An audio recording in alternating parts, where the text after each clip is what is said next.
I was called an ungrateful snitch, and I behaved accordingly. Listen to the telegram, link in the profile header. It all happened a year ago, but the consequences still continue, and I hope that they will last until the very death of my stupid father. Prehistory.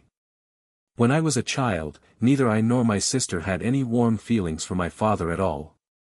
I will not bore you with the details, but he is an alcoholic, an abuser, and a cruel person. This is the first thing that comes to mind when describing him. When my sister was admitted to a much better, but also more distant senior school than our local one, she immediately moved away from us and almost never came back. The difference between us was 10 years, so I was 4 at that time. I grew up and was angry with her for leaving me to deal with my father alone, but now I understand her better, and we have a good relationship. The local factory was a city-forming enterprise and actually contained the entire city. Almost all the residents worked there, so everyone knew each other. But then the factory was bought by the Ministry of Defense, and they decided to fire all employees who did not have at least a middle education. My mother was reduced, and this happened 4 months after my birth. But my father got a pension and got a military status. In fact, he was given an honorary title, which almost doubled his pension, but in return he had to behave accordingly, because formally he was now considered a military officer. My childhood was a nightmare, so it's not surprising that I became an injured adult. Problems with anger control and mental instability are the biggest questions for me, and I'm still working on it. When I turned 18, I went to serve in the army. For me, there were 2 main advantages: a roof over my head and free food, and I could never go home if I didn't want to. For me, it was literally a high-speed highway from hell. 3 years later, I was fired for medical reasons. It turned out that I really had mental problems. Who would have thought? I got a large amount of money, and even more in the following months, when they were able to arrange my military insurance. I returned home and realized how miserable my city was, and that my father had not changed a bit. Not wanting to spend the rest of my life in this hole, I collected everything I could and moved to the city where my sister lived. The last words my dear father said to me were, "You won't make it." Because, according to him, being fired from the army for mental illness meant that I was a coward. I think he didn't like the fact that I became tougher, unlike the boy who had been obeying all his orders without fail, and that for the few weeks I spent with him, I defended myself more than once in the first 18 years of my life.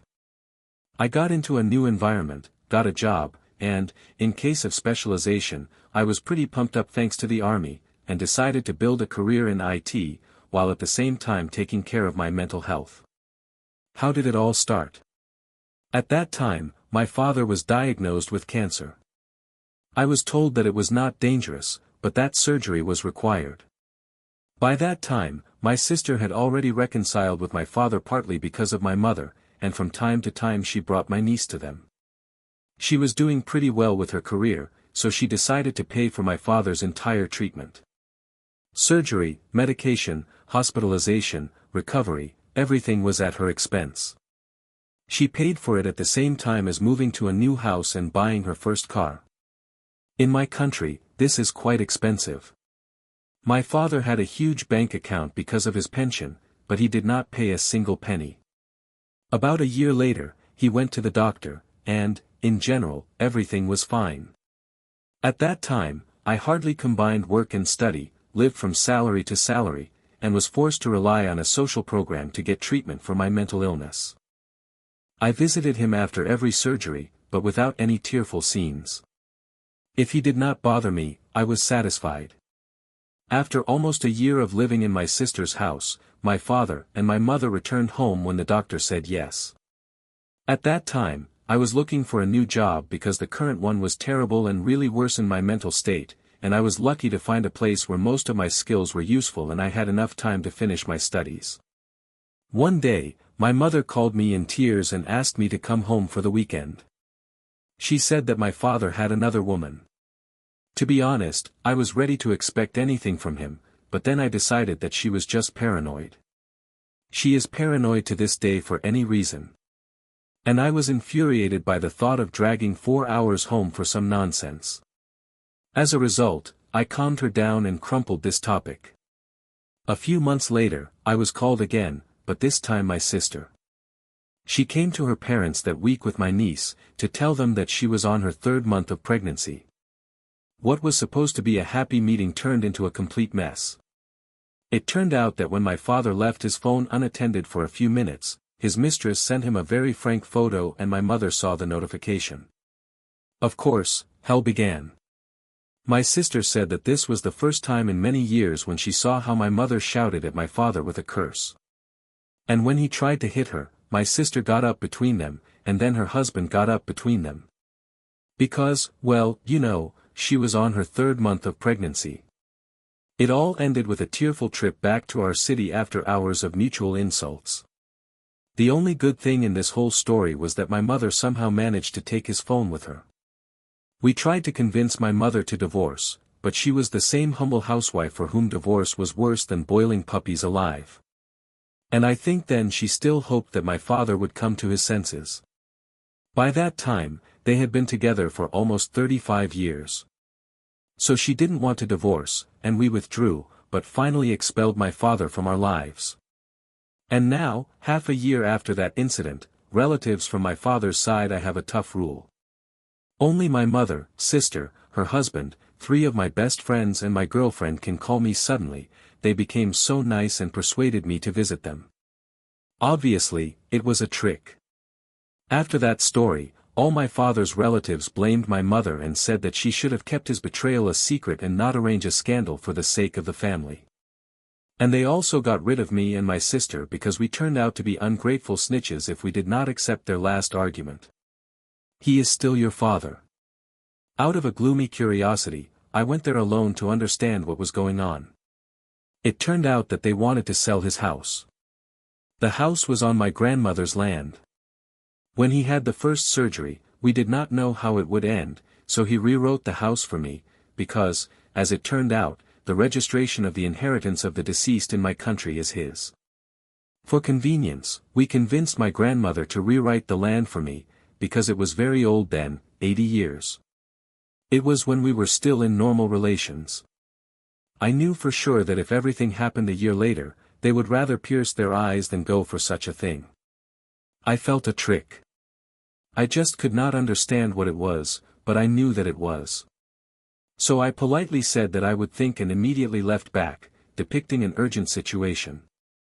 The plan began to take shape in my head along the way, and it was the first time when I was so happy about something that I even smiled. I immediately went to my sister, my mother then lived with her, and made a plan. After a year of living in the city, my mother became much more open, and I needed very few persuasions for her to agree. The plan. My sister contacted the lawyer and asked what options we had. Since both the house and the land were registered for me, the relatives of my father did not have any paper without my signature, and according to the law, it would be considered useless. They could try to say that I would rent the house to them, but then they would have to go far in the hope that I would never find them, and I realized that for a couple of elderly it was too troublesome. They could say that this house is the achievement of a father's life, but since he and my mother never divorced, technically half of the house belonged to her. Then I got an idea. I asked the lawyer, what if my mother filed for a divorce? He said that it was extremely unlikely that the court would satisfy the mother's demands entirely if only we did not prove that he had cheated on her before the divorce. To his surprise, I could. Do you remember the phone that my mother picked up that day? It was broken during a fight, but the memory remained intact. A few days later, my mother asked me to throw it away, but my lazy ass did not do this. I just brought it home and threw it on the floor. Let's just say that my father gave us more than enough evidence of his unworthy behavior. After weighing the options, I called my father and told him that I would come home next month to make an announcement. He was waiting to hear it. When I arrived, they were so cute and sweet, but as soon as I introduced my lawyer, it was as if the switch clicked and they suddenly became nasty and aggressive. I offered my father 2 options to refuse any claims to the house or to get a lawsuit. In my country, for marital violations, a minimum of 6 months of probation and a maximum of up to 2 years in prison. Note that the author lives in Vietnam. After a bunch of shouts, insults and hysteria, he kicked us out. So, of course, I decided that he chose the second option. At the first hearing, there were my mother, me and my lawyer. The hearing turned into another competition for the ORA, where my father wrote all kinds of lies. At some point, the lawyer leaned over to me and said that if the court does not terminate his tyranny, then they are most likely friends, and asked me to let him take the case into his own hands. The court said that this case was not a priority, its consideration would take months, we would not like the paperwork, and it would be best to settle the issue outside the court. My lawyer politely refused and told my father to prepare for the next hearing, which would take place in a much less friendly environment. Between the hearings, my father tried another tactic. He called all his relatives, telling them what kind of bitch and ungrateful bastard I was, in the hope of putting pressure on us. Only a few stood up for him, but even if everyone supported him, I would never let him down. At the second hearing, my father finally broke down and agreed to my terms to give up any claims to the house and divorce my mother. In fact, the only person who now has the right to the house is my mother. At the same time, I agreed that he should live there until the end of his life, but only he and no one else, that is, not his mistress with whom he lived. Revenge. This is where my revenge began. At first, my sister collected all the checks for medical expenses that she paid for his treatment. Some of the checks were not saved, but we still managed to collect a huge folder. I was honestly shocked when I realized how expensive cancer treatment can be. When we got the total amount, we set a score for my father. In my country, this is considered very unethical, because children must take care of their parents, but we have long since given a damn about it. We also knew that this was not a criminal case, so we just went to court on small claims, and then sent the plaintiffs to the prosecution. It was one woman. She acted in a mood that she did not care, and when he did not obey, she sent the police to confiscate the property. So goodbye wooden furniture, 27-inch smart TV, refrigerator and massage chair. All this, by the way, my sister also bought. My father had to pay from his own pocket, because this woman insisted that he continue to take everything he buys until he sees the money. Although the total amount was cut in half, for some reason, according to the law, my mother was considered obliged to cover half of it. It still cost him 70% of his savings. Of course, it was not about money, we just took a small revenge. We told the carriers that they can do whatever they want with the furniture. Now, looking back, I understand that I had to take the chair, because my back hurts terribly, although I am not even 30 years old. After this was over, I contacted the local factory and filed a statement. Do you remember the sweet pension that he received on the condition that he would behave appropriately? Obviously, some people behaved badly. Before, all this came down to his hands, although the city is small, and everyone knew everything just because no one ever wrote a statement, but now the situation has changed. I gave them a very detailed folder with distorted photos from his phone. They immediately appointed an investigation and deprived him of his rank, due to which his pension was reduced to just over half of the original amount. I know this because the old people gossip as if their lives, and my mother is no exception. She was very happy to learn about it and talked about it for a whole month. I was already going to finish on this, but a week later my sister called and said that my aunt had come to her house and started yelling at her and her children. My sister was working from home at that time, my mother also lived there, but for some reason she was not at home at that time. My sister just called the security to throw my aunt out and warned me that she could come to me next. I was really boiling with blood, not because of some stupid aunt who could deliver a maximum of small inconveniences, but because she was yelling at my nephew and niece. I put all my love into these little ones to such an extent that if I were there, I would bite her head off. I dug a little and found out that my aunt was in debt. She hoped to suck up to her father's money, if not for the fact that he would get from the sale of the house, then at least to his huge bank account. Since there was no one else, she got angry and decided to take revenge on my sister. Do you want to know what a person with determination and fierce hatred is capable of? I never had any social networks, mainly because until the age of 18 I was too poor to have a phone, and then the army taught that I didn't need it. But for this special case, I made an exception. I created an account on Facebook and added to my aunt's friends. I didn't even have to pretend to be someone else, because elderly people, apparently, receive requests from friends from anyone. She had this showgirl vibe on her page. She put money on display, letting things go, as if she were rich. From my mother and her reliable circle of gossip, I knew that she told everyone she owed money, that she was in a difficult financial situation. I concluded that she just blocked them. Then it was simple, I just needed to send all her selfies to everyone she owed. So it turned out to be a long chain of messages showing how my aunt was cheating and embezzling money. In the course of the next month, she began to be threatened. Not by legal methods, as I did, but in a much darker way. Thugs came to her door, not the police, and left paint, fish sauce, and sometimes shit. My mother, of course, also told me this. She finally realized what I had in mind when I asked her to find me a list of everyone my aunt owes. Revenge. No matter how much I wanted to rewrite it for myself, the idea was not mine. Sorry, but I'll have to give a little context again. From my father's side, we have a very traditional family, where there is a person acting as the head of the family and making important decisions. It was a long time before the war, so now, of course, they don't do that anymore. But the head of the family still has a certain weight, and there is an annual ceremony when everyone gathers to honor their ancestors. During the ceremony, the head of the family speaks, and then announces the news: who died, who got married, who gave birth, and so on. After that, there is a festive party, where we, in fact, eat in the trash. My great-grandfather was the head of the family. He had 3 sons. 2 of them died in the war, so the brothers-in-law moved to my grandfather, then to my father, and finally to me. All this part of the family lives in another city about 3 hours away from ours, mainly because my grandfather expected to become the head of the family and left in search of opportunities. I always considered these gatherings unnecessary, but that year I really expected them. My father tried to hide the exact date, it was not recorded, but usually somewhere in June. However, he seriously underestimated my mother. She has a huge circle of gossip, so my mother, me, and my sister's family went there.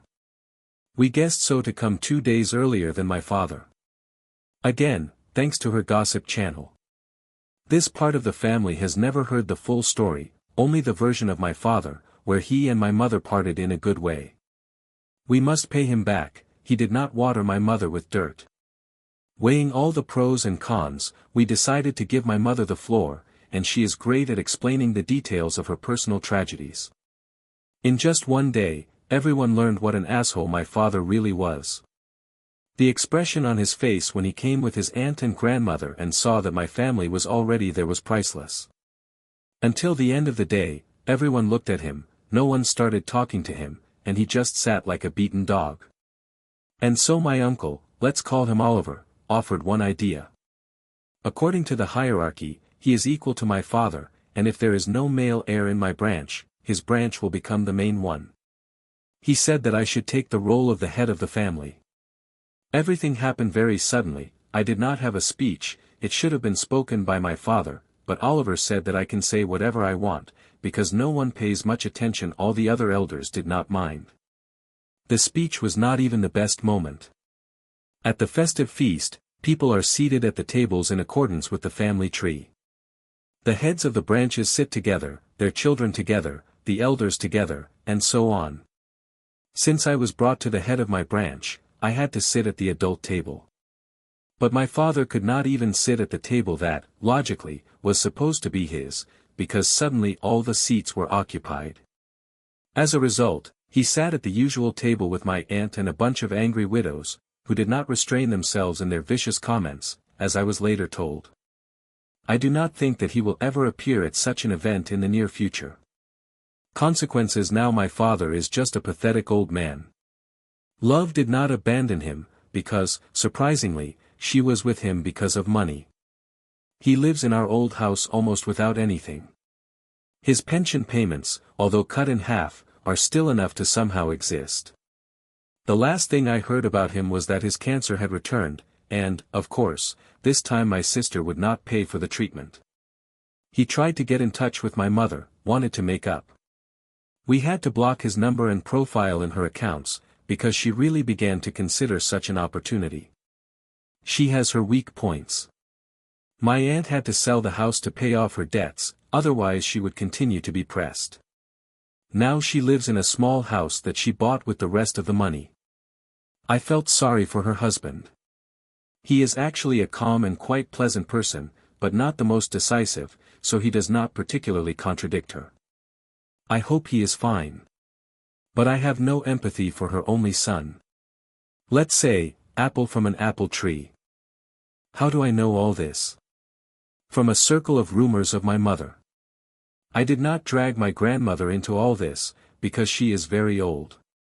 She is not in marasmus at all, completely sane, but she loves her son too much to admit that he is wrong.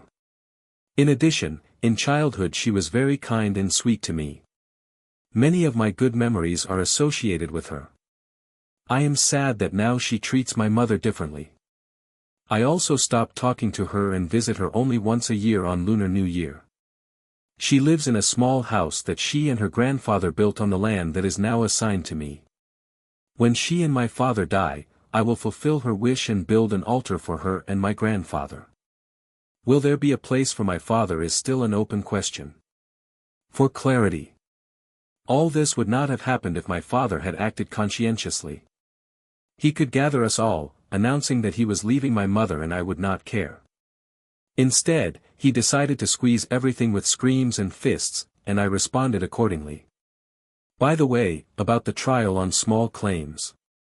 As I already mentioned, such claims in my country are considered extremely unethical, so the law there is quite slippery. You just need to prove that someone owes you money for something.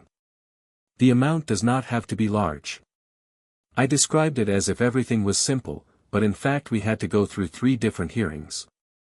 At the first 2, the judge advised to settle everything outside the court, since my father did not appear at them. As a result, the whole process took almost a year before our lawsuit was satisfied. At about the same time, my sister gave birth to my nephew. In short, we found the loophole and took advantage of it. And yes, I am Vietnamese. Cheating here is definitely a crime. To be honest, this is the first time when I hear that somewhere it is not considered a crime, so thank you for this information. Well, that's all. I hope you enjoyed this story. If so, be sure to like this video and be sure to watch our previous videos that you will see here. And subscribe to the channel if you haven't already. Good luck.